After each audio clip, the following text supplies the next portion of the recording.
그래서 450명을 기손 시냇가로 가서 다 죽였습니다. 싸워서 이긴 것 우리가 너무나 잘 아는 사건이에요. 근데 오늘은 이 본문 말씀이 이스라엘 백성들에게 어떤 의미가 있냐는 거예요. 이 사건을 바라보면서 엘리야가 이스라엘 백성들에게 와라. 엘리야가 그 모든 백성을 향하여 이르되 내게로 가까이 와라.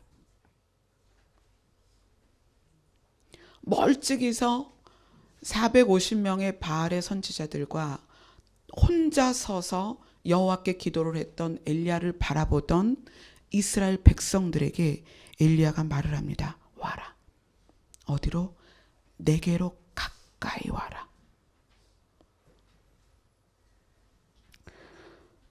그리고 그들에게서 고백을 받아냅니다. 어떤 고백을 받냐면 오늘 읽은 본문 마지막이 39절이에요. 39절 같이 읽겠습니다. 시작.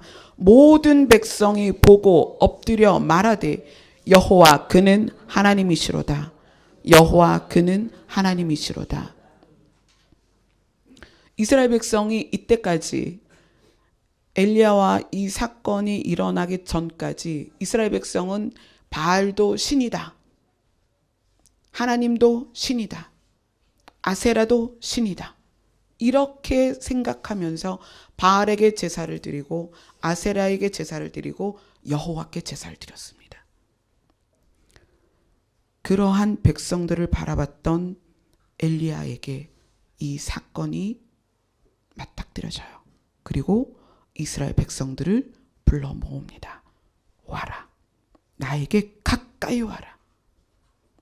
그리고 백성에게 그들의 입에서 바알도 아니고 아세라도 아니고 여호와 그분이 진짜 하나님이다 라는 고백을 받아냅니다. 무슨 사건이 있었을까요? 어떤 과정이 있었을까요? 지금 여기에 거의 빈자리가 없이 여러분들 앉아 계세요. 지금 여기에 못 들어오신 분은 교육관에 계실 거예요. 우리 예쁜 아이들 다 교육관에 있죠. 여러분들이 찬양을 통해서 기도를 통해서 말씀을 통해서 하나님, 하나님, 여호와 하나님 이렇게 말을 하지만 그 하나님이 여러분하고 무슨 관계가 있냐는 거예요. 우리 예찬이, 우리 예쁜 성찬이 하나님과 무슨 관계가 있을까요? 건이 우리 건이 웃는데 우리 건이는 하나님과 무슨 관계가 있을까요? 여러분이 하나님과 관계가 없다면 여기 앉아 있을 필요가 없어요. 정말 안타깝지만 여러분이 여러 시간을 투자해서 여기에 앉아 계시는데 여기까지 오기까지 그렇잖아요. 각자 머무는 곳에서 아침에 일어나서 분주하게 준비를 하고 차를 타고 대중교통으로 자가용으로 여기 왔단 말이에요. 여기 오시면 그냥 가는 게 아니잖아요. 예배 드리고 식사하고 오후 예배 드리고 하루가 다 가요. 왜 나의 소중한 시간을 여기에서 이렇게 보내느냐는 거예요. 해야 할 일도 많은데. 이스라엘 백성이 바알에게 아세라에게 또 여호와 하나님에게 제사를 드리는 그 모습은 다양한 신들 중에서 여호와는 우리에게 좋은 걸 혜택을 주는 신 중에 하나이다라는 개념을 갖고 있었어요.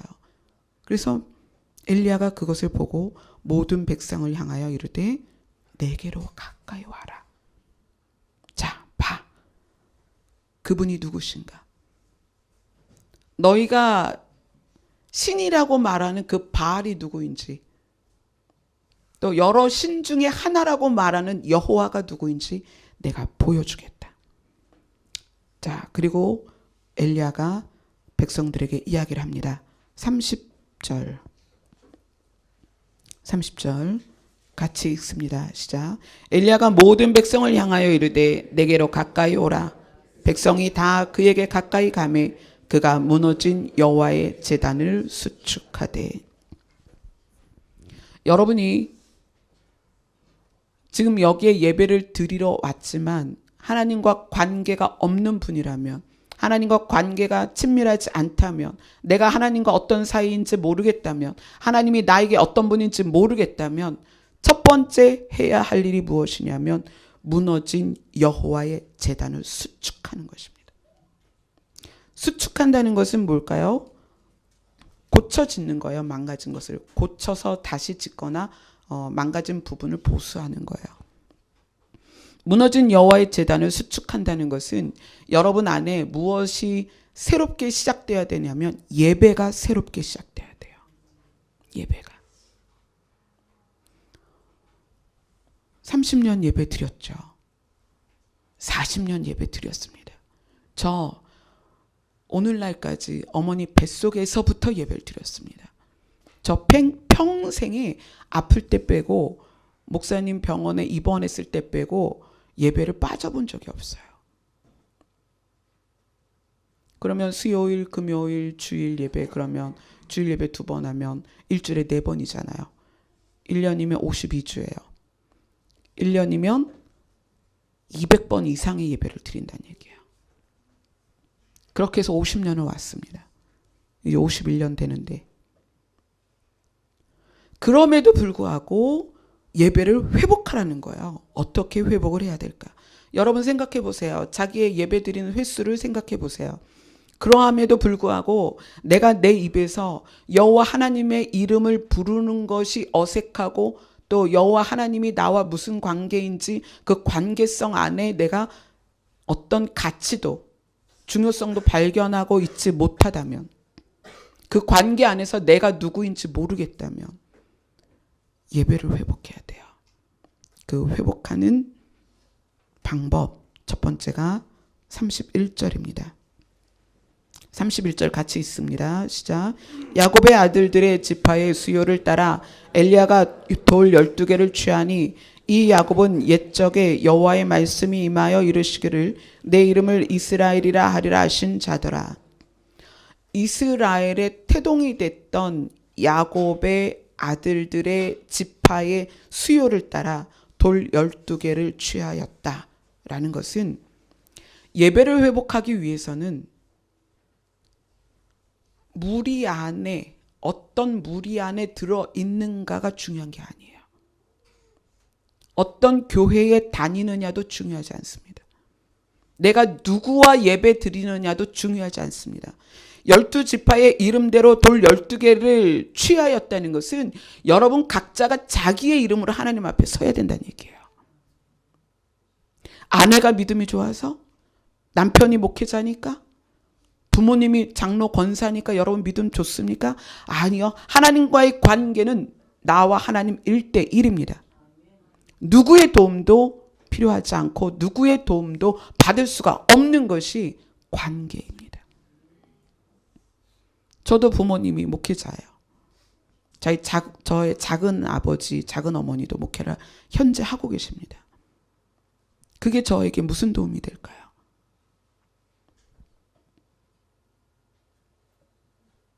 저와 하나님과의 관계는 1대1입니다. 내가 그분 앞에서 등을 돌리면 저는 그분과 상관이 없는 거예요. 제가 남편이 목사였고 제가 현재 이 자리에서 여러분에게 말씀을 함께 나누는 사람이지만 직분이 그것을 보장해 주는가? 아니요. 금요일날 말씀드렸죠? 직분이 보장해 주는 게 아닙니다. 제가 저의 이름으로 하나님 앞에 서지 않으면 저는 하나님과 관계가 없습니다. 여러분 아내의 이름으로, 남편의 이름으로, 부모의 이름으로 절대 그럴 수 없습니다. 여러분 자기 자신이 자신의 이름으로 하나님 앞에 서야 합니다. 그래서 여러분의 자녀들도 자녀들의 이름으로 하나님 앞에 서도록 도와줘야 되는 것입니다. 그 다음에 무너진 여호와의 제단을 수축하는 두 번째 방법은 32절입니다. 같이 읽겠습니다. 시작. 그가 여호와의 이름을 의지하여 그 돌로 제단을 쌓고 제단을 돌아가며 곡식 종자 2 세알을 둘 만한 도랑을 만들고. 무너진 여호와의 제단을 수축하는 두 번째 방법, 예배를 회복하는 두 번째 방법은 여호와의 이름을 의지하는 것입니다. 여러분이 교회에 와서 예배를 드리기 때문에 여러분의 예배의 대상이 하나님일 거라고 생각하세요. 그렇죠? 여러분 하나님 앞에 예배 드린다고 생각하고 있죠? 그러나 하나님이 받지 않는 예배가 있다는 것을 여러분 아셔야 돼요.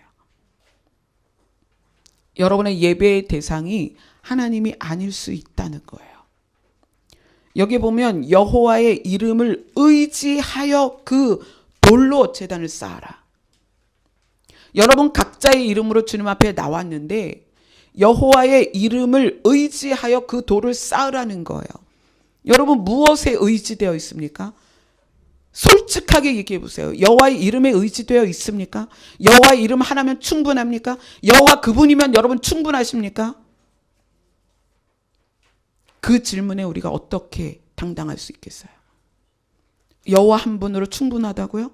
여러분 정말이십니까? 여러분 가슴에 심장에 손을 얹고 생각해 보세요. 여호와의 이름 하나만으로 충분합니까? 여호와의 이름을 의지하여 그 돌로 제단을 쌓는다는 것은 여러분의 이름이 여러분의 인생이 세워지는 데 있어서 조건은 여호와의 이름뿐이라는 거예요.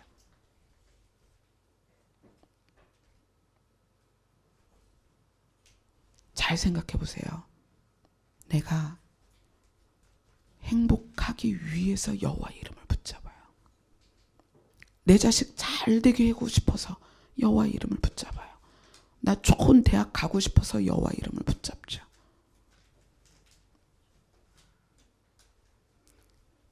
나를 세우기 위해서 나를. 여호와의 이름을 의지하여 그 돌로 제단을 쌓으라. 여호와의 이름만 의지해서 그 여호와의 이름에 의존되어서 예배를 드려야 되는데 우리는 너무나 많은 것에 붙들려 있어요.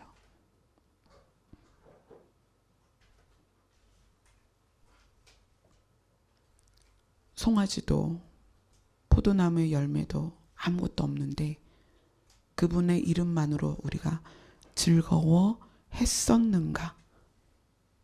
지금 여호와의 이름만으로 즐거워하는가? 앞으로 여호와의 이름만으로 즐거워할 수 있는가? 여러분의 예배의 회복은 예수 그리스도 안에서 여호와의 이름만으로 여러분 자신이 세워질 수 있어야 예배가 회복이 됩니다. 무엇을 위한 예배가 아니라 여호와의 이름만으로 예배를 드릴 수 있어야 되는 거예요. 내가 오늘 예배를 드려서 어떤 기도 제목의 응답을 받아야 되겠다. 그게 아니라 내가 무엇도 없어지고 무엇도 사라지고 무엇도 잃어버렸지만 지금 앞으로도 무엇도 생겨날 수 없고 무엇도 나에게 부어질 수 없지만 그래도 나는 주님께 예배 드리는 게 행복합니다라는 고백이 내 입에서 나올 수 있냐는 거예요. 그것이 되어 가야만 예배의 진짜 회복이 일어납니다. 그래서 이스라엘 백성이 그는 하나님이시로다. 여호와 그는. 여기서 여호와 그는 하나님이시로다. 이것이 어떤 의미냐면 여호와 그는 유일한 신이다라는 거예요. 내가 바알도 신인 줄 알았고 아세라도 신인 줄 알았고 여호와도 신인 줄 알았는데 지금 보니까 바알도 신이 아니요 아세라도 신이 아니요 여호와 그분만 신이다라는 고백이에요. 그래서 여러분 안에 그런 고백이 나와야 되는 거예요. 내가 돈이 있으면 살 것 같고 내가 명예가 있으면 살 것 같고 내가 건강하면 살 것 같고 내가 좋은 직장이면 살 것 같았는데 그게 아니라 그것도 없고 그것도 없고 그것도 없고 다 없어도 여호와의 이름으로 내가 살리라. 여호와의 이름만으로 내가 살 수 있다라는 고백. 그것이 나와야 우리의 진짜 예배가 시작되는 것이에요. 아멘. 자, 여호와 그는 유일하신 하나님이다라는 고백이 이루어지기 위해서 본 것이 무너진 여호와의 제단을 수축하는 것입니다. 자, 두 번째. 여호와 그는 유일하신 하나님이라는 고백을 할 수 있는 두 번째 조건은 무엇이냐? 순종입니다. 자, 그것은 33절, 34절을 35절까지 읽읍시다. 또 나무를 시작. 또 나무를 버리고 송아지의 각을 떠서 나무 위에 놓고 이르되 통 넷에 물을 채워다가 번제물과 나무 위에 부으라 하고 또 이르시되 다시 그리하라 하여 다시 그리하니 또 이르되 세 번째 그리하라 하여 세 번째로 그리하니 물이 제단으로 두루 흐르고 도랑에도 물이 가득 찼더라. 이 장면은 이스라엘 사람들이 매일 제사를 드리기 때문에 제사를 드리는 방법을 너무나 잘 아는 이스라엘 사람들에게 지금 명령하는 거예요. 돌로 단을 쌌어요. 그 제단에 돌아가면서 곡식을 뿌렸어요. 곡식 종자 두세 알을 둘 만한 또랑을 만들었어요. 또랑을 만들고 나무를 벌려서 송아지의 각을 떠서 나무 위에 놓았어요. 그리고 나서 뭘 하라고 하냐면 그동안 이스라엘 백성이 제사를 드릴 때 한 번도 하지 않은 행위예요. 이게 제단에 불을 피워서 각든 송아지를 태워서 그 연기를 하나님께 올려드려야 되는데 뭘 하냐면 물을 부으라는 거예요. 물을. 기름을 부어도 현찮은데 물을 부으라는 거예요. 통 넷에 물을 채워다가 번제물과 나무 위에 부으라. 이스라엘 백성들이 통 넷에 물을 가득 채워서 물을 끼얹었습니다. 이상하다. 우리 제단에다가 이렇게 하고 물 부은 적이 없는데 우리가 번제 드릴 때 절대 물 부은 일이 없는데 오늘 이상하네. 근데 엘리야가 하라고 하니까 그 다음에 두 번째로 다시 그리하라. 그러니까 통 넷에 물을 채우다가 다시 거기다 각던 송아지부터 해서 물이 흘러 넘치도록 물을 또 붓습니다. 또 어떻게 해요? 세 번째로 그리하라.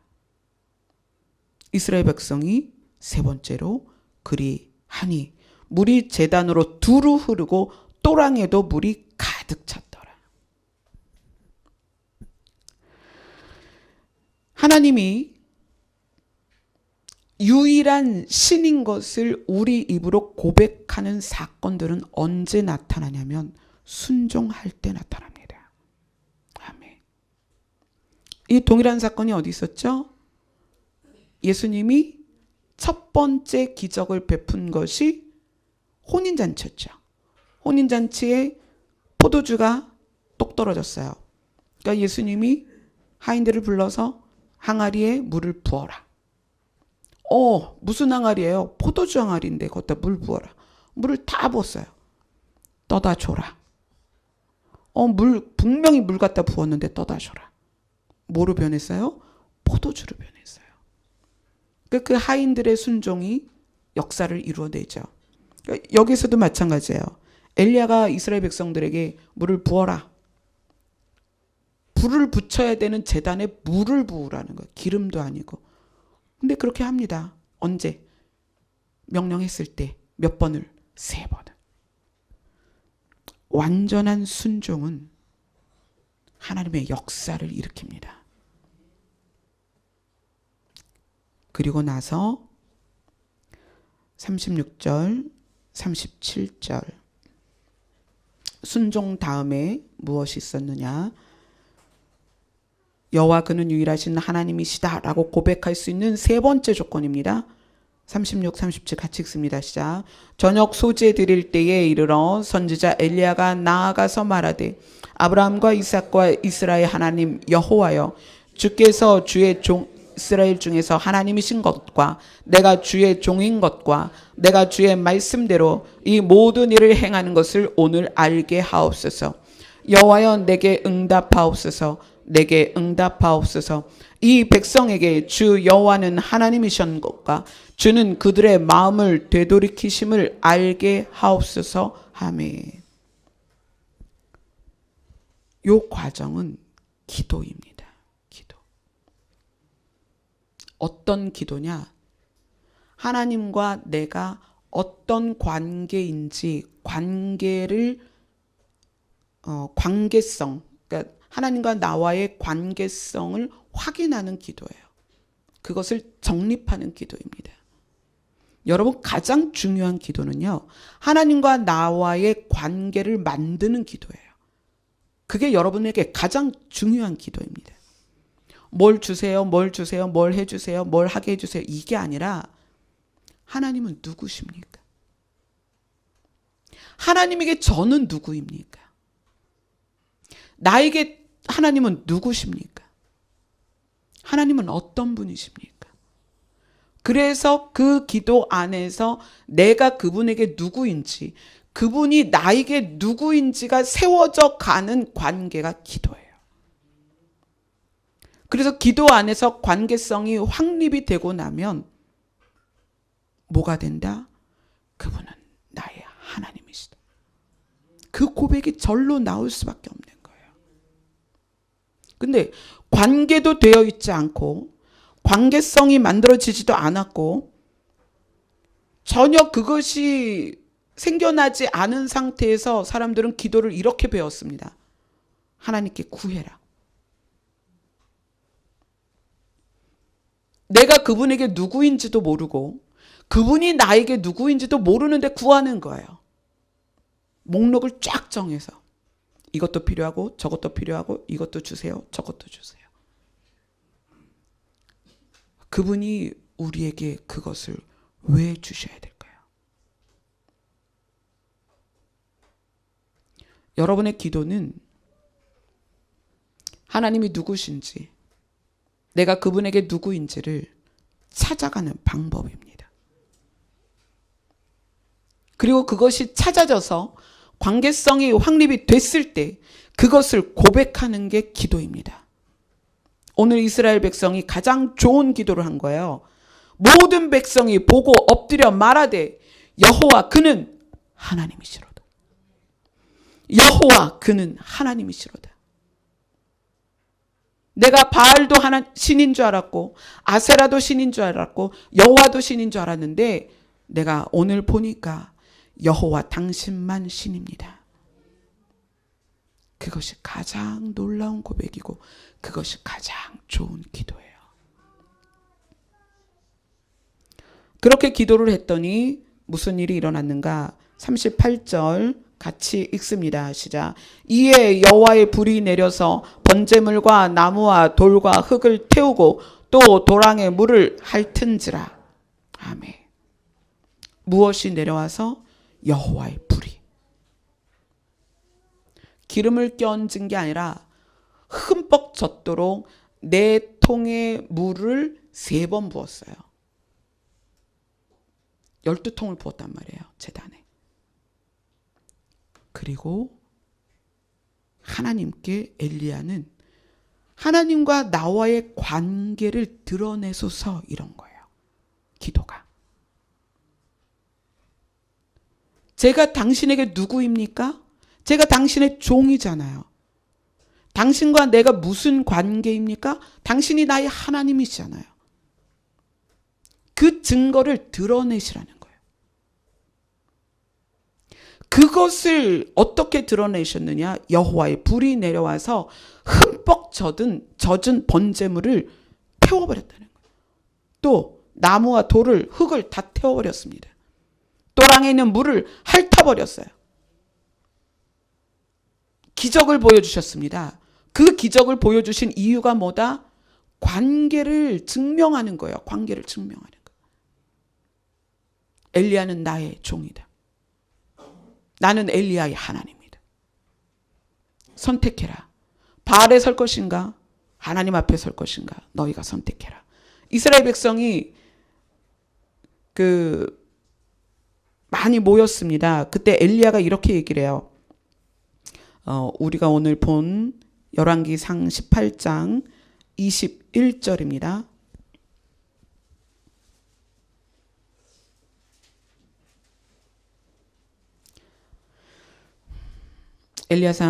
열왕기상 18장 21절 같이 읽습니다. 시작. 엘리야가 모든 백성에게 가까이 나아가 이르되 너희가 어느 때까지 둘 사이에서 머뭇하려느냐. 여호와가 만일 하나님이면 그를 따르고 바알이 만일 하나님이면 그를 따를지니라 하니 백성이 말 한마디도 대답하지 아니하는지라.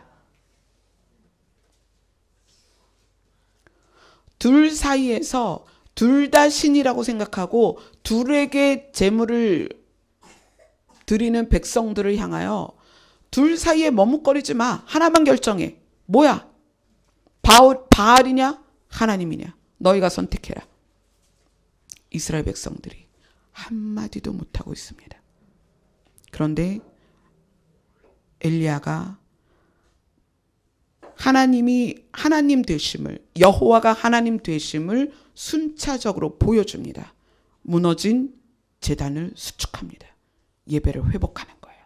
예배를 회복하는 방법이 뭐라 그랬어요? 내 이름으로 나가는 것입니다. 그 다음에 여호와의 이름을 의지하는 것. 예배의 목적, 예배의 대상이 누군가를 아는 거예요. 그 다음 두 번째 뭐예요? 순종하는 거예요. 명령에, 말씀에. 여러분, 여러분이 성경을 접하면서 내가 원하는 것만 가려서 선택해서 순종하지 마세요. 선택적 순종은 불순종이다. 기억하세요. 내가 할 수 없는 거 빼놓고, 하기 싫은 거 빼놓고, 이건 말도 안 돼. 빼놓고 내가 할 수 있는 것만 순종하는 것, 그거는 불순종입니다.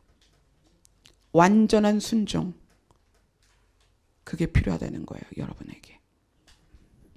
그리고 관계를 확립하는 기도, 엘리야가 본을 보입니다. 그 다음에 하나님께서 성령을 통해서, 여호와의 불을 통해서 당신을 증명해 내십니다. 이것이 우리 신앙생활 안에 반드시 있어야 되는 요소들입니다. 저는 여호와가 우리의 하나님이시다. 그는 우리의 하나님이시다. 나의 하나님이시다를 증명하는 그런 단계에 제가 반드시 여러분에게 말씀드리고 싶은 게 있어요. 그건 뭐냐면 거룩한 무질서예요. 거룩한 무질서. 자, 보세요. 이스라엘 백성이 엘리야의 명령대로 제단에 물을 붓습니다. 물을 붓는 게 옳아요? 틀려요? 틀려요. 원래 제단에 물을 부으면 안 돼요. 무슨 얘기냐면 하나님이 역사하시는 데 있어서는 우리가 생각하고 있는 사고를 내려놔야 할 때가 너무나 많이 있습니다. 우리가 이래야 한다고 세워놓은 규칙, 이래야 한다고 세워놓은 폼, 우리가 만들어 놓은 규격 다 버리셔야 돼요. 그래서 제가 단독 사역 시작하면서 그런 틀들을 완전히 교회에서 제거했습니다. 첫 번째, 사역자의 권위. 저 여러분들하고 섞여 있으면 누가 전도사인지 모르죠. 표가 나나요?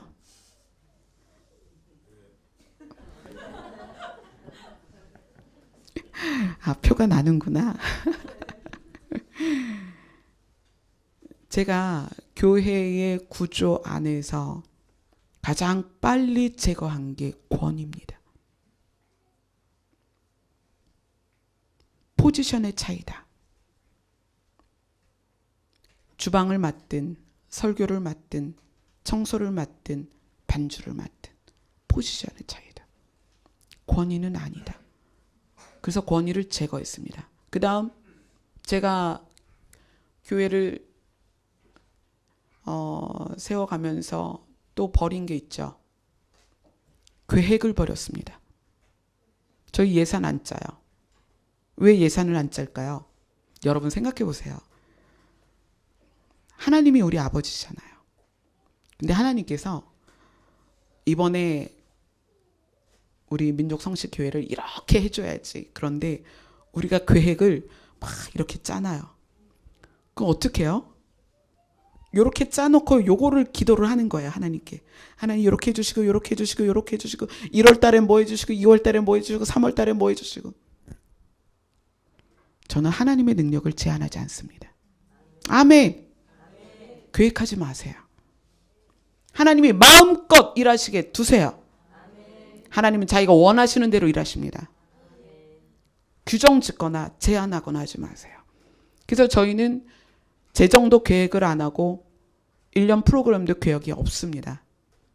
매월, 매주 그렇게 왔어요. 저는 지출이 얼마다 계산을 안 합니다. 지출하라고 명령하시면 그냥 지출을 해요. 어쩔 때 통장에 4만 원도 남아봤어요. 저는 경제적인 개념을 목회하면서 다 놔버렸어요. 그런데 놀랍게 하나님이 이끌어 가십니다. 이것이 거룩한 무질서예요. 하나님이 운행하시는 것. 엘리야는요, 전혀 통상적으로 하던 방법을 뒤집었어요. 제단에 물을 부어버렸어요. 각을 뜬 송아지에게 물을 부어버렸어요. 각 떠서 벌려놨으니까 물 부으면 물이 뱃속에 둥둥 찼을 거 아니에요. 그 송아지를 하나님의 불이 태워버렸다는 얘기예요. 여러분 그거 너무 멋있지 않아요?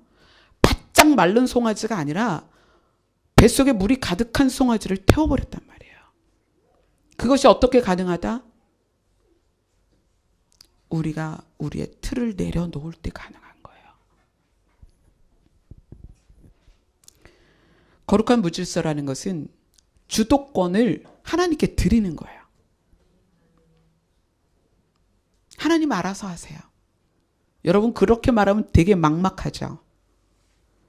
우리가 계획하고 우리가 추진하고 우리가 실천하고 그렇게 살아왔기 때문에 하나님께 주도권을 드리는 거 정말 막막합니다. 그런데 하나님이 주도권을 주시잖아요. 놀랍게 역사하십니다. 제가 그러면 이제 예를 들어드려야죠. 자, 우리 교회가 설립된 지 10년입니다. 부교육자 생활할 때 남편이 나이가 들어가니까 조바심이 나는 거예요. 저를 맨날 쫄랐어요. 우리 개척하자. 응? 우리 개척하자. 더 이상 부교육자로 소름당하지 말고 개척하자. 근데 이제 제가 그때 이렇게 대답을 했습니다. 당신의 마음 이해합니다. 부교육자로서, 나이가 많은 부교육자로서 힘든 거 이해합니다. 그러나 하나님이 명령할 때 개척합시다. 개척을 위한 개척은 하나님의 뜻이 아닙니다. 그리고 당신과 나에게 동시에 말씀하실 것입니다. 왜냐하면 같이 가야 되니까. 그리고 나서 2006년에 10월 달에 목사님이랑 저랑 동시에 명령을 받았어요. 개척해라. 그래서 12월 31일부로 스톱 인사드리고 나왔죠. 그때 개척 멤버가 있는 것도 아니고 개척 자금도 없죠. 그리고 계속 기도를 했어요. 하나님 어떻게 개척해요? 너희는 거룩해라. 그거 말고요. 돈도 있어야 되고 사람도 있어야 돼요. 어떻게 개척해요? 아니, 너희는 거룩해야 돼. 그래서 목사님하고 저하고 그 기도 제목으로 계속 기도를 했어요. 그런데 7월 달에 6월, 7월, 8월 그때 이제 저희들이 계속 건물을 보러 다녔어요. 정말 돈 한 푼도 없는데 보러 다녔어요. 그런데 목사님의 고등학교 동창이 오랜만에 연락된 고등학교 동창이 어느 날 찾아왔어요. 그래서 2,500만 원을 놓고 가시는 거예요. 이걸로 개척하라고. 그래서 그걸로 계약하고 계약한 날 저희 목사님이 집에 와서 이제 불안한 거예요. 개척하려고 돌아다닐 때는 안 불안했는데 계약을 하니까 불안한 거야. 하나님, 저희 이거 계약한 거 맞아요? 여기다 계약한 거 괜찮나요? 그날 예수님이 현현하셔서 오셨어요. 목사님께. 그래서 목사님 앞에 당신의 모습을 드러내셨어요. 그렇게 개척이 시작이 됐어요. 자, 목사님이 많이 아프셨고 돌아가실 때, 그러니까 2015년 10월에 돌아가셨죠. 15년 가을에 하나님께서 저희 지체들에게 교회 이전을 명령하셨어요. 그러니까 저희는 그렇게 명령이 떨어졌기 때문에 목사님이 돌아가실 거라고는 상상을 못하고, 그럼 목사님이 건강해져서 태어나겠구나 이러고 기도를 한 거예요. 그리고 그 이전에 대한 계획도 목사님이나 제가 제 일을 한 게 아니고 우리 기도하는 자매들이 하나님께서 교회를 이전하래요. 그래서 그래, 그러면 이전 해야지 뭐. 그리고 게시판에다가 쓴 거예요. 그리고 목사님 돌아가시기 얼마 전에 어떤 분이 2,500만 원을 갖고 오셨어요. 이전하라고. 그래서 제가 그걸 가지고 어디로 갔겠어요? 병원으로 갔죠. 목사님, 하나님 이걸 보내셨어요. 우리 이전하래요. 그래, 우리 이전하자. 저희 지하가 45평 정도 됐는데 여름마다 물이 났어요. 그래가지고 비 많이 오는 날 의자 다 밀어놓고 목사님하고 저하고 그 쓰레받기로 물 퍼내고 막 그랬거든요. 되게 많이 힘들었던 장소였죠. 그런데 목사님이 돌아가셨어요. 어떡하죠? 하나님, 어떡하죠? 그런데 그 과정 안에서 또 기도하는 자매들을 통해서 저에게 네가 베스메스로 가는 암소다.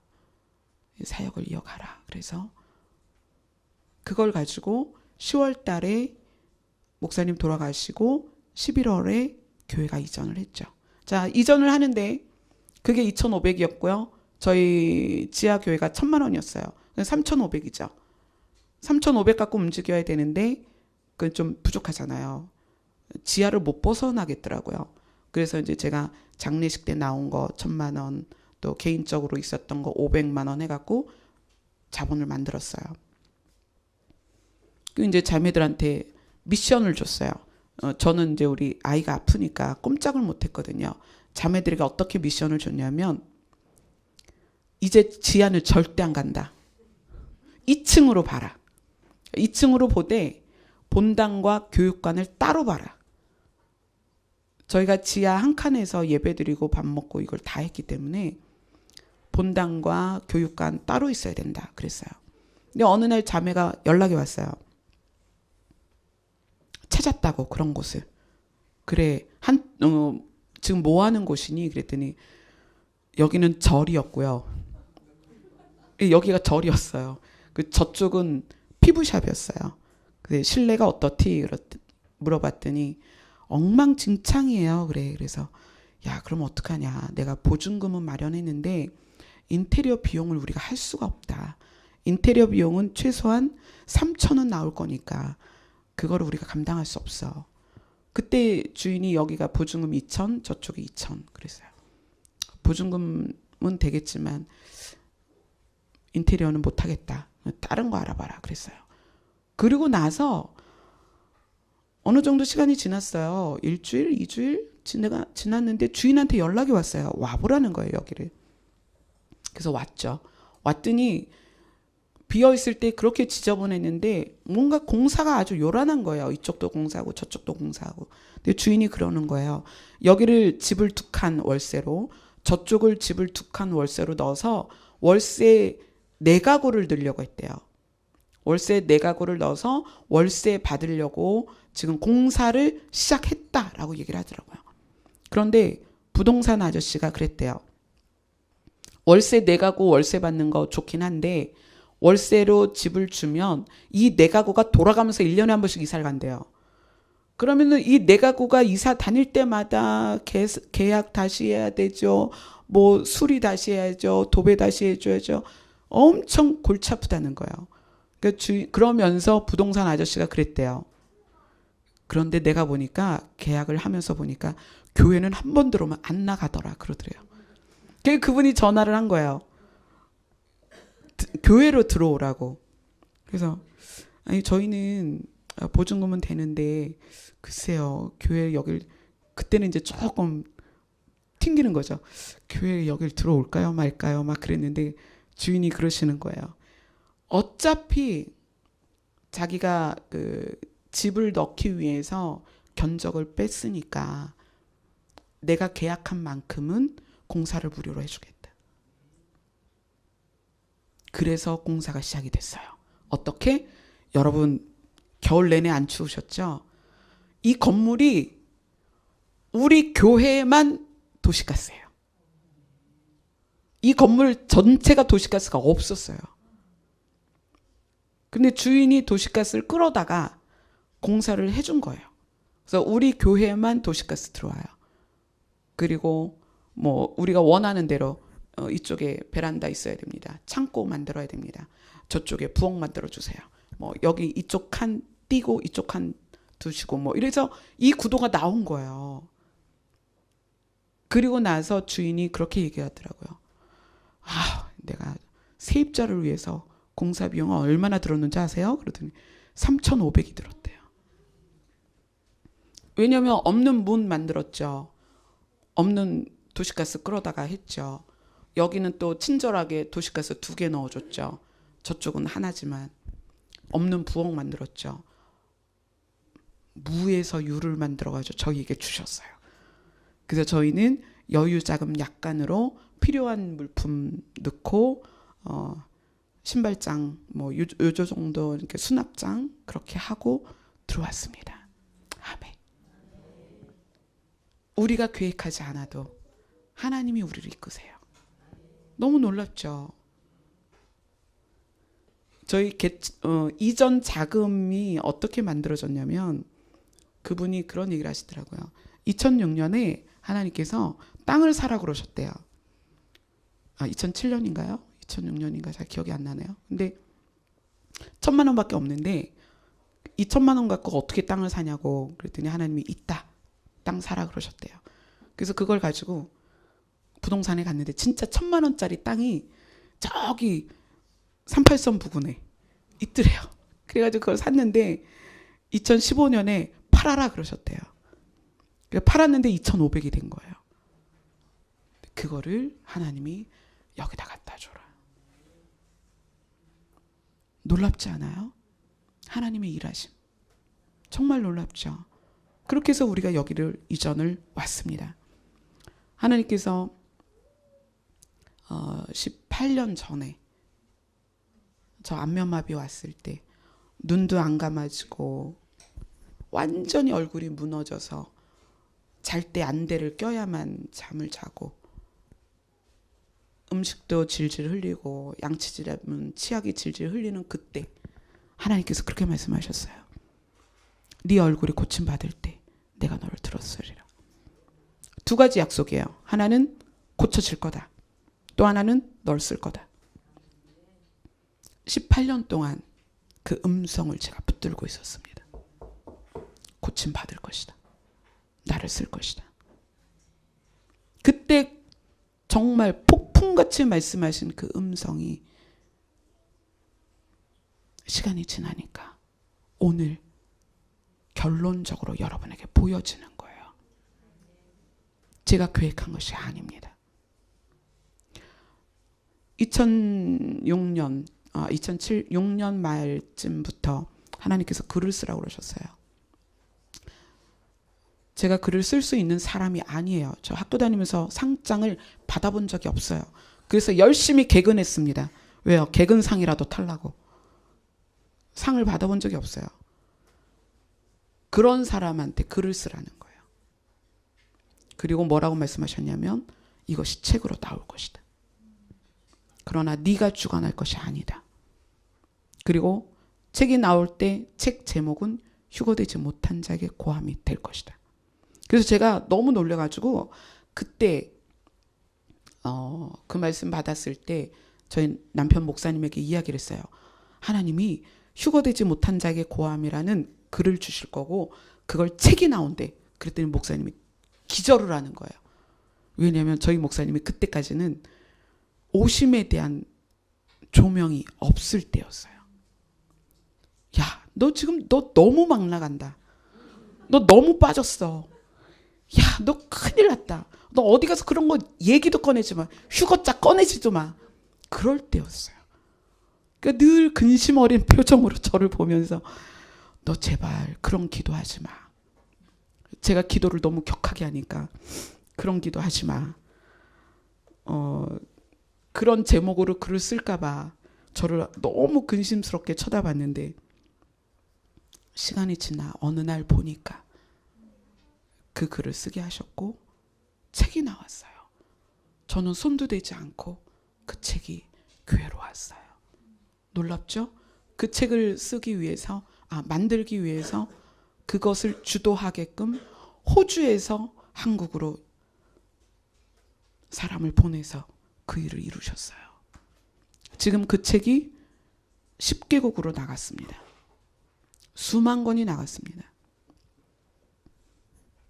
거룩한 무질서란 하나님이 일하시는 거예요. 여러분의 인생의 주도권을 하나님께 드리세요. 하나님이 움직이시면 내가 계획한 것이 아니라 하나님이 놀랍게 그 일을 이루십니다. 물론 대가도 있죠. 무슨 대가요?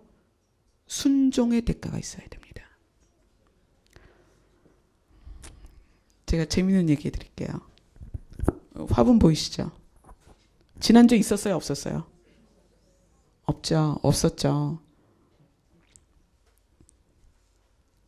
몇 분은 아세요? 어제 교회 계셨던 분은 아세요? 며칠 전에 갑자기 전화가 왔어요. 연락이 왔어요. 저희 돌아가신 목사님의 고등학교 동창들께서 오시겠다는 거예요. 저를 보러. 그래서 네, 뭐 편하신 시간에 오세요. 근데 제가 그분들과 만날 수 있는 시간 이렇게 있습니다. 그랬더니 그러면 토요일 날 오겠습니다. 그러더니 어제 1월 20일 날 토요일 날 6시까지 도착할 겁니다. 그리고 6시 좀 넘어서 네 분이 오셨어요. 네 분이 오시는데 이 화분하고 케이크를 사갖고 오셨어요. 그래서 케이크를 갖고 오셔서 딱 놓고 제가 그랬어요. 케이크를 왜 사갖고 오셨냐고. 그걸 그냥 갖고 오고 싶어서 갖고 오셨대요. 여러분, 오늘이 제 생일입니다. 오늘이 제 생일인데 제가 좀 아픈 기억이 뭐냐면 저는 생일을 얻어먹은 적이 별로 없어요. 왜냐하면 학교 다닐 때는요. 학년이 바뀌는 텀이에요. 친구도 잘 안 만나는 겨울방학이잖아요. 친구들하고 그 생일 이런 게 거의 기억이 없어요. 거기다가 여차 하면 넘어가는 게 1월이에요. 그래서 제일 많이 생일에 관련된 문장이 뭐냐? 어머 지나갔네. 어머 네 생일 지나갔다야. 우리 어머니도 가끔 어머 네 생일 지나갔다. 아마 내일쯤 전화하시지 않을까 모르겠어요. 이거 설교 들으시면 바로 전화하실 거예요. 네 생일이었구나. 그랬는데 그런 생일에 대한 그래서 저는 누가 생일 챙겨주는 거 싫어해요. 그래서 우리 사모님하고 목사님한테 절대 내 생일을 아무에게도 알리지 마라. 저 생일 이렇게 챙겨주는 거 되게 어색하거든요. 그런데 어제 목사님의 고등학교 동창들이 저 큰 나무와 케이크를 들고 어제 저녁에 나타난 거예요. 그래가지고 제가 물어봤어요. 저 내일 생일이에요. 그랬더니 그분들이 소름이 돋는 거예요. 몰랐다고. 그런데 이 화분이 왜 의미가 있냐면 제가 생화를 좋아하긴 하는데 이렇게 해놓으면 빨리 시들잖아요. 그리고 화분도 꽃이 시드는 게 싫어요.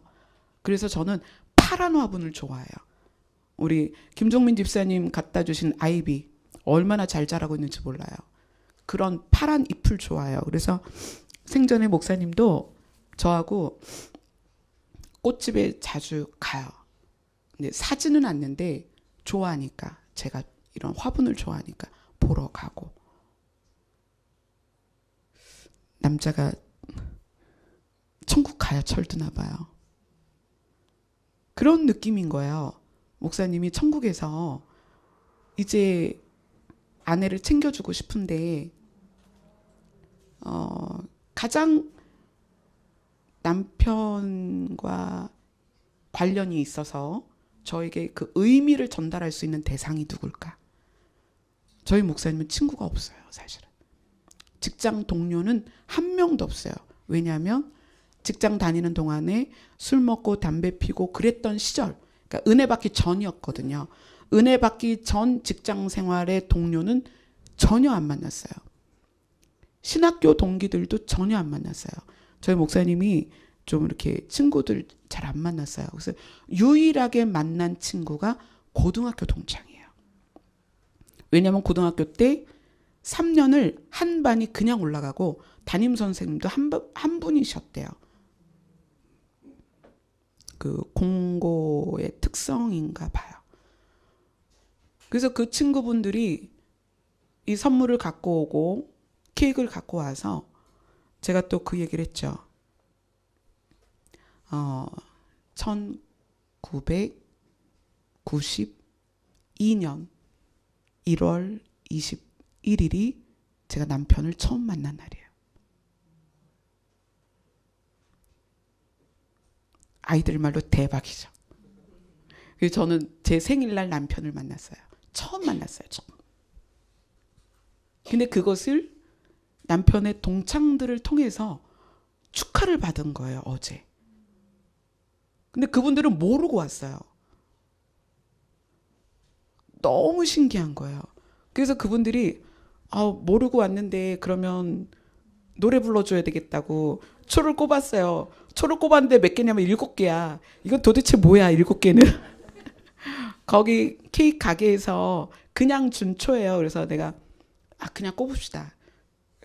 그래서 7개 꼽고 불을 붙이고 불 다 끄고, 제가 그 나이 많은 아저씨들이잖아요. 저보다 5살, 6살 많으신 분들이잖아요.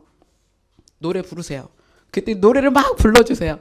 영어로 부르세요. 그리고 영어로 또 막 불러주셨어요. 그래서 그거 인증샷 찍어서 저한테 보내주시고, 그렇게 생일을 어제 축하를 받았고, 또 사모님이 맛있는 도시락을 싸주셔서 집에 가서 그 맛있는 도시락을 먹고, 그리고 오늘 아침에 제가 주일날은 별로 잠을 안 잔다고 그랬잖아요.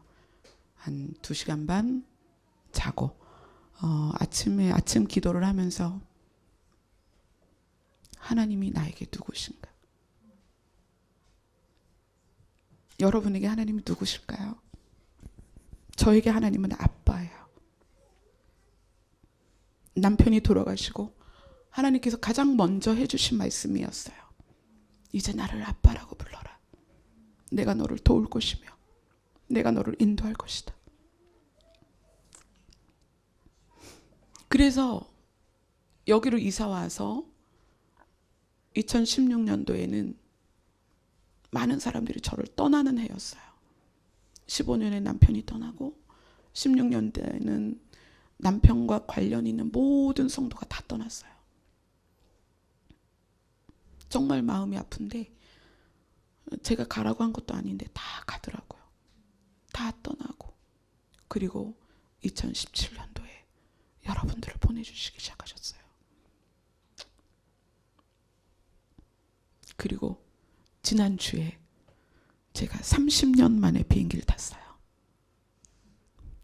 우리 사역자들 종무식을 좀 돈 안 들이고 어떻게 저렴하게, 그러나 기억에 남게 어떻게 할까 고민을 하다가, 우리 사역자들이 워낙 고생을 많이 하니까 제주도 가자. 제가 장담을 했습니다. 내가 제주도 보내줄게. 올해 제주도 가자. 그리고는 목사님께 그랬어요. 표를 가장 싸게 끊는 법 알아보시라고. 그때 야밤에 가면 싸대요. 그래서 그래. 그러면 우리 고생한 사역자들 제주도 가자. 그런데 주일날 야밤에 타가지고 수요일날 야밤에 왔어요. 밤 비행기로. 야경도 못 봤어요. 그냥 구름에 꽉 차가지고 잘 안 보이더라고요. 근데 그 비행기가 저는 30년 만에 타는 비행기예요. 신학교 다닐 때 졸업여행으로 제주도 갈 때 20살, 21살 때 비행기 타보고 30년 만에 비행기를 탔죠. 아침에 하나님과 대면해서 하나님 저 그렇게 살았네요.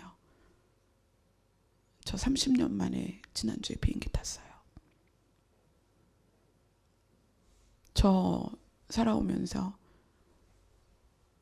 25년 결혼 생활 동안에 가족여행 1박 2일 딱 한 번 가봤어요. 아이들 데리고 놀이동산 가는 거, 어린이대공원 한 번, 롯데월드 한 번, 딱 2번 가봤어요. 그렇게 살았어요. 하나님 저 그렇게 살았네요. 그래, 너 그렇게 살았어. 너에게 질병이 오든 고난이 오든 가난이 오든 네가 저항하지 않았기 때문에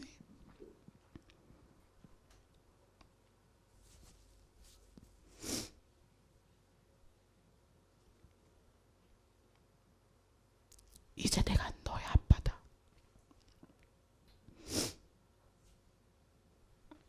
그 하나님께서 저에게 이제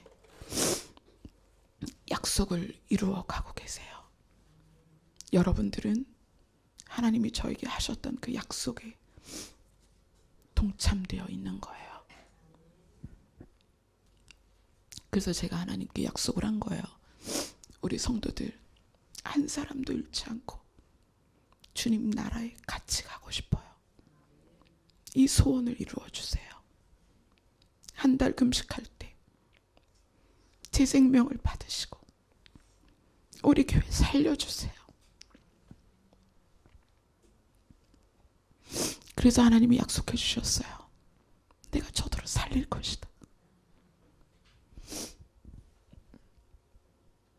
오늘 이스라엘 백성이 그렇게 고백합니다. 그는 여호와 유일한 하나님이시다. 여호와는 유일한 신이시다. 이스라엘 백성 입에서 그렇게 고백이 나왔습니다. 여러분에게 하나님은 누구십니까? 저에게는 아빠이고요. 저를 지키시는 자고 저를 보호하시는 자고 저를 인도하시는 분이에요. 아침에 별별 서운했던 과거들이 다 떠오르더라고요. 하나님 저요 45세 25,000원짜리 후라이팬 샀다가 저희 남편이요 상의 안 하는 걸 되게 싫어했거든요. 후라이팬 샀다가 얼마나 혼났는지. 아니 말도 안 하고 그걸 샀냐고. 그래서 제가 그랬어요. 내 나이 45세 가정주부 20년 차인데 후라이팬도 내 맘대로 못 사냐고. 그렇게 살았어요. 저 남편에게 말대꾸 한번 못하고. 제가 정말 소박한 꿈이 있었어요. 어떤 꿈이었냐면 남편이 태워주는 차에 타고 드라이브하는 거. 강가를 이렇게 그런 거 있잖아요. 부부가 타고 쭉 강가를 돌아가는. 그게 저의 꿈이었어요. 실현은 못했지만 남편이 먼저 가버려서. 그래서 오늘 아침에 하나님 앞에 그렇게 살았는데 저 지금 너무 많이 누려요. 너무 감사하고 여러분들과 이 공간에서 이렇게 마주 대하고 있는 거 너무나 감사하고, 그래서 여호와 그가 유일하신 하나님이라고 고백할 수 있는 그런 단계들, 예배를 회복하는 것, 말씀에 완전한 순종을 하는 것, 관계를 찾는 기도를 하는 것, 그래서 여호와의 불이 우리 삶을 섬세하게 만지는 것, 이것이 얼마나 중요한가. 여러분들의 입술이 하나님이 누구신지 고백할 수 있었으면 좋겠어요. 하나님 안에서 여러분이 누구인지 하나님이 속삭이시는 것을 여러분이 들으셨으면 좋겠습니다. 아멘. 기도하겠습니다.